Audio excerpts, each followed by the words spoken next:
is called A Heartbreaking Work of Staggering Genius. And I guess all-time, I know this is a lot of books, but Brave New World is one of my favorite books I read when I was a teenager. I need to reread it. And all the Douglas Adams books. What is your favorite gunslinger, Stephen King gunslinger book?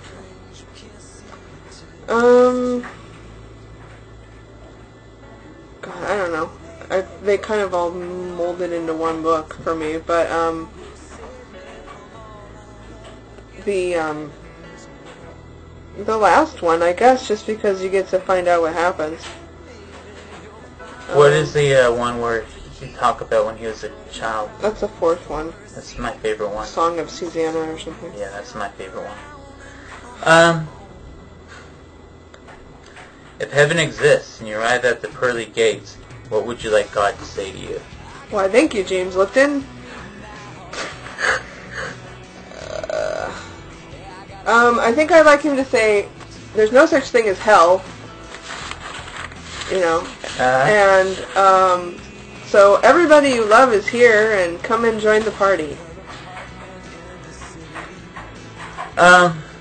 Is there anything you like about ADHD? Me having ADHD. I guess you just get so passionate about things. Like when something does capture your attention, you are really passionate about it. Like when you started learning about evolutionary theory, you were really passionate. You learned as much as you possibly could. When you were studying Buddhism, you learned as much as you possibly could. When you discovered the Rolling Stones, you just like went out and found every song you could, and then you spent, you know, $150 on all their CDs last year. You know, it just, you're very extremely passionate about things, and you know, or causes that you're very dedicated to working at the LGBT community center. So just, you get very, very passionate. And I think that's part of your ADHD because, I don't know, I think it kind of goes hand in hand with impulsivity because all of a sudden something catches your eye, but then you keep going with it. So, and just, I think that people with ADHD just seem really kind of spontaneous and fun because they're like, hey, let's do this. Yeah. And, okay, you know, and then you're going out and usually doing something fun. Yeah. And you'll talk to anyone, which I'm the exact opposite. And sometimes it annoys me, but other times it's like, God, I wish I could do that. Just not care. You just go up and you talk to anybody. You don't care if they think about you. You don't care what you're going to say to them. You just talk to them. Yeah. And usually it's met with positive reaction, but sometimes it's not. Usually. Now that I'm on medication, I don't quite do that as much. Yeah. Because, it's not always a good idea. Are you now aware of other people who may have ADHD? I'm aware of people in my past that probably did. Like, I had a boyfriend who I dated for like 2 years, and he could not sit still. He was moving all the time. He had trouble in school. He barely graduated. He was really smart, though. And he just couldn't pay attention. He also moved around a lot, but it was mostly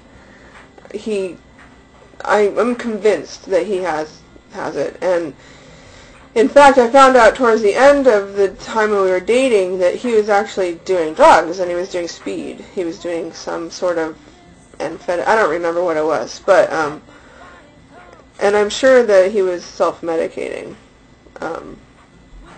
It was part of the reason we broke up, but not. And he was very impulsive, really impulsive. Like, he got this settlement from an injury he had when he was in high school, and he got like $11,000, and he just blew through it. He bought a car, which was smart, but everything else, he just blew through $11,000. I couldn't believe it.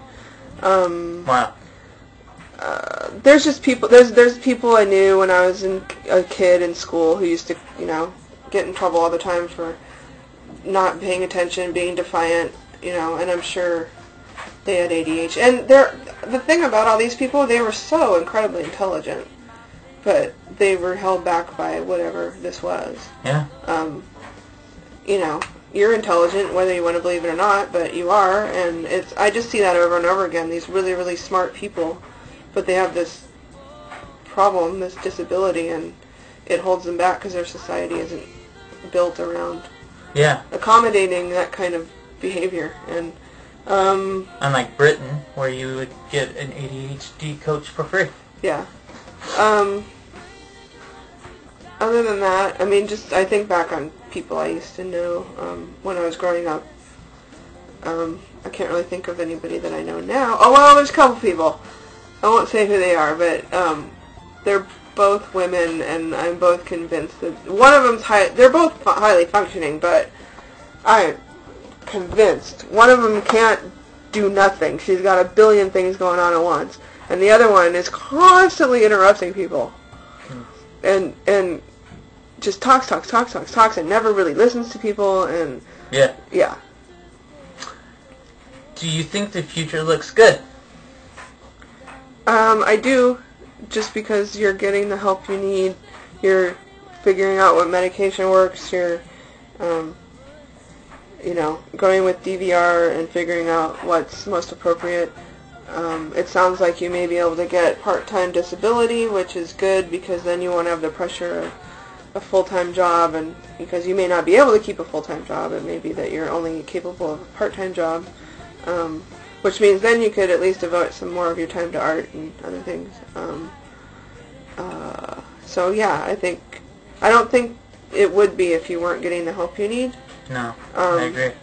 And I think it would have eventually been a huge, huge problem in our relationship. Yeah. It was becoming one, but it would have gotten worse than it had to be. Because now you're getting coping skills and coping things to help you cope, and somebody teaching you things that you never learned, because I'm convinced your family had it too, so they didn't teach you, so you didn't learn it because maybe they didn't have the skills in the first place. Yeah. So yeah, it takes some pressure. It takes a lot of pressure off of me. It will eventually. Right now, I'm still feeling pressure, but yeah, we both are. Eventually, it will be more equal, I think. Not pressure, the other way. Yeah. Yeah. No. I know it's a lot of pressure on you.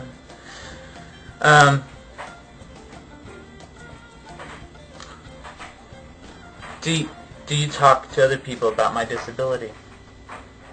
Not in depth. Mm-hmm. Like I told my coworkers, finally, because it's a small office, and we are very, when you work in a really small office and you all like each other and you all get along, you talk about your families and you hear about your families, and so I wasn't talking about you very much, so I finally just told people, not because I was ashamed or embarrassed, but I am kind of a private person, so I don't like to divulge too much about my personal life to people who aren't close friends, but yeah. I've talked, well, I would talk more to Shelly, but she's got a brand new baby, so, she's a little preoccupied. But, not, part of the problem is I don't have a lot of close friends that I talk to about much of anything other than superficial things anyway. Yeah. But, because you're the person I talk to about things, so. Do you contribute to online forums about ADHD? There's one, I don't remember the name of it, you told me about it, and they have a section for, like spouses and partners of, who are not ADHD or ADD, but their spouse or partner is, or, yeah, that's the one, and, it's not as active as I would like, but, yeah, on occasion, it's just, at first, when you directed me to it, it was kind of eye-opening, like, you're not the only person who leaves cupboard doors open. I found that really interesting. And just reading all these stories, both men and women, who have struggled with. A lot of it's financial. Yeah. And actually I'm glad we don't have children together, because it also, there's a lot of strain when it comes to having kids, especially young kids. And since our kids are from previous relationships, it's that strain isn't really there. Yeah. But and some of it's humorous, because you're like all these little quirks that you think only your spouse has. Other people's spouses and partners have the same quirks. Like I said, like opening the cupboard doors, or, pacing back and forth all the time, or, not being able to pick a damn channel on the television. Or a commercial comes on, you gotta change the channel. Yeah. Or getting up in the middle of a show and walking out, and I'm like, can't you just sit and watch a TV show with me? Things like that.